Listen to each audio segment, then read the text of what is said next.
Imagine being ordered to march straight into the epicenter of a nuclear blast. No protective gear, no warning about the consequences, just an order. And when you came home sick, when your hair started falling out, when tumors appeared, when your children were born with birth defects, the government looked you in the eye and said, "It wasn't us. It never happened. You were never there." This is not a conspiracy theory. It is a declassified, documented program that ran for more than 10 years. And the people it destroyed spent the rest of their lives fighting for the right to simply tell the truth about what had been done to them. The dawn of the atomic era. After Hiroshima and Nagasaki in 1945, the United States entered an age of nuclear euphoria. The bomb had ended the war. The bomb was power. And now the military had to understand what that power actually did. Not to cities, but to armies. The question that kept generals awake at night was brutally practical. If nuclear war came, would soldiers be able to operate on a contaminated battlefield? Could they advance through ground zero just minutes after a blast? Hold their weapons? Follow orders? There was only one way to find out. Operation Upshot Knothole, the beginning of the experiments. From 1945 to 1962, the United States conducted more than 200 atmospheric nuclear tests.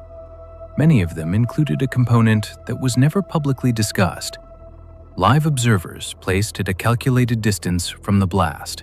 Operation Upshot Knothole in 1953 became one of the first cases where soldiers were systematically used as data collection points. Thousands of servicemen were placed in trenches less than 4 kilometers from ground zero. They were told to close their eyes when the flash came.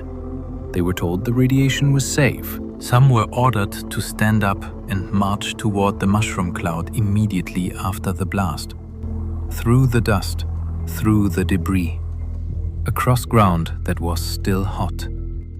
Sergeant Donald Coe, who took part in those exercises, later described the heat hitting his back like an oven door opening, from a distance of 1.5 kilometers.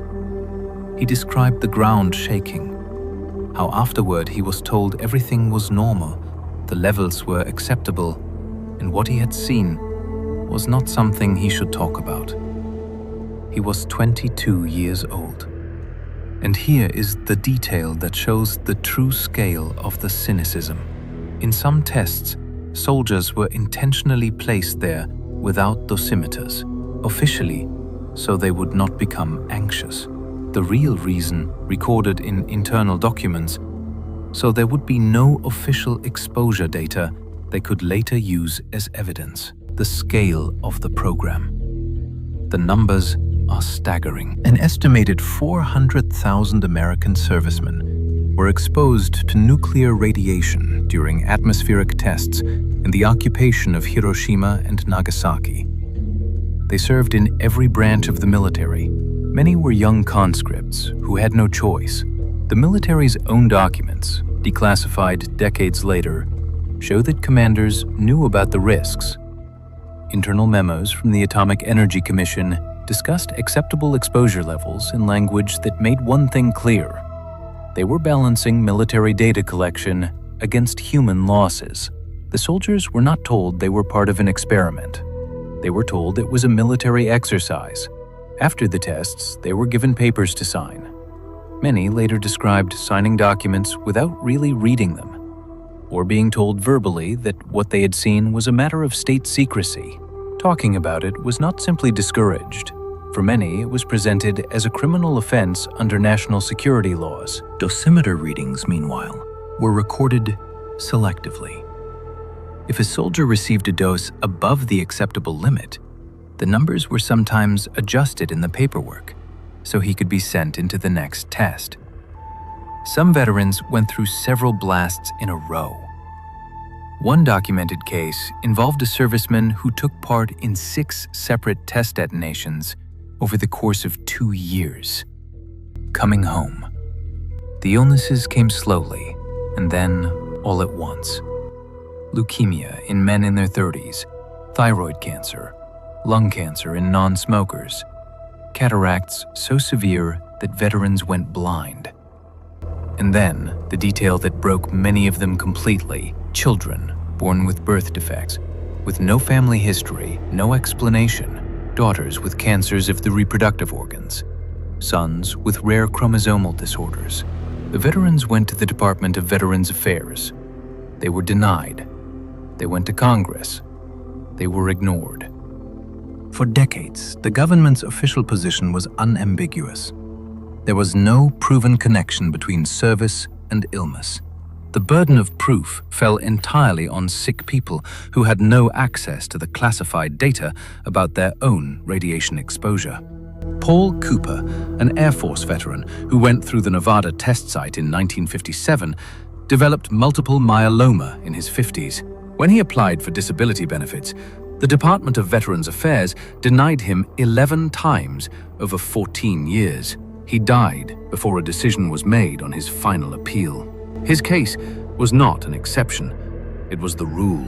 According to investigations from the 1990s, more than 20,000 veterans died from radiation-related cancers before receiving any compensation. Many never even learned that they had a right to it.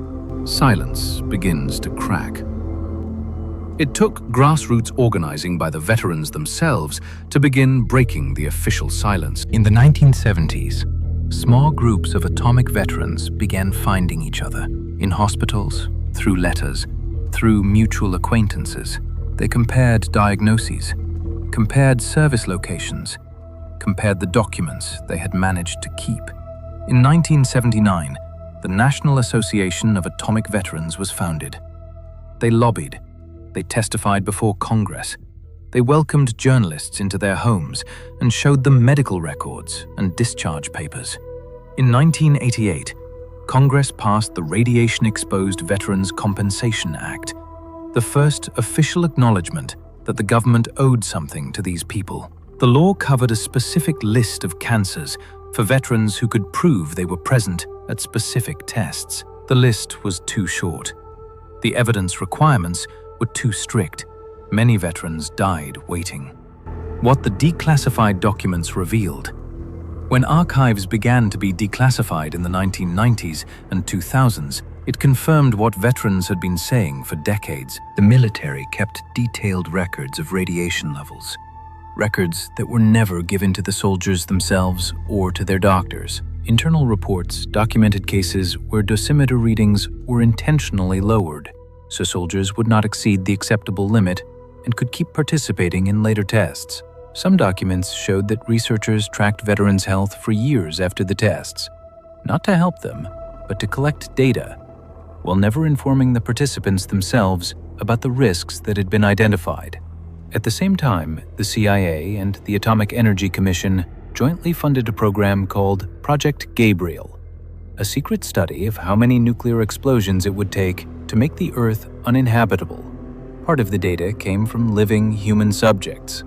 The Japanese government submitted an official request to the United States demanding radiation exposure data on survivors of Hiroshima and Nagasaki. The United States refused. Those data were used for American military research, but were not shared for medical purposes with the people who had survived the bombings. The program was not chaos or negligence. It was methodical. The soldiers were variables in an equation they did not know they were solving. The last atmospheric nuclear test involving US troops was conducted in 1962.